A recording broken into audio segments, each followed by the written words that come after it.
তো আমি এখন এমন এক জায়গায় আছি, এমন এক দেশের এমন এক গ্রামে আছি, আমাদের ইন্ডিয়ার মধ্যেই পড়ছে, যে আপনাদেরকে দেখালে বুঝতে পারবেন যে সকাল থেকে আমি এখানে ঢুকেছি, না এখানে নেটওয়ার্ক আছে, না মানে সকাল থেকে কোনো সিমের টাওয়ার নাই।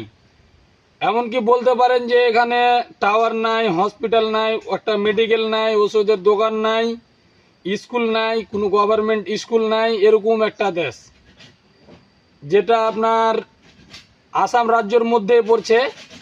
তো যা হোক, গ্রামটার নাম ঠিকঠাক আমার জানা নাই, আমি এখানে গাড়ি নিয়ে এসেছি, আপনাদেরকে দেখালে হয়তো বুঝতে পারবেন যে কীরকম অবস্থা, কীরকম করে থাকছে না থাকছে। আপনাকে দেখাচ্ছি আমি, দেখেন শুধু পাহাড় আর পাহাড়। এখানে আমার গাড়ি লোড হচ্ছে, এখানে আমরা বাঁশ লোড করতে এসেছি, বাঁশ লোড হচ্ছে। চারি সাইডে শুধু পাহাড় আছে, আর পাহাড় ছাড়া আর কিছুই নাই।